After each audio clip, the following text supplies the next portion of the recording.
Russia is making good on a threat to nationalize assets of Western companies that suspend business over the war. And it starts with stealing planes. Russia's airlines collectively lease more than 500 foreign-owned planes worth around $10 billion.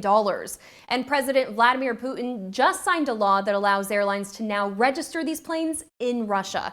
Sanctions are keeping other countries from certifying these planes as safe to fly, and Western companies like Boeing can't provide maintenance. Russia's seizure of the aircraft allows it to domestically stamp approval to fly the planes, but without replacement parts or proper records, continuing to fly these stolen planes could become increasingly dangerous.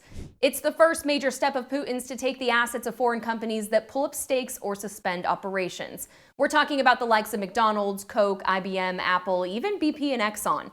Dozens of firms from the US, Europe, and Japan have voluntarily pulled out of the country over the past few weeks, either in protest of Russia's invasion of Ukraine or because sanctions have made supply chain conditions too difficult to work. And now that Putin's stolen $10 billion in planes, the next threat seems more likely.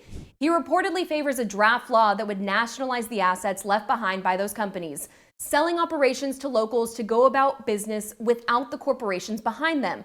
The outlook's pretty murky on how successful that could be. They could sell all of Apple's existing merchandise in the country, but it's not like they could make new iPhones.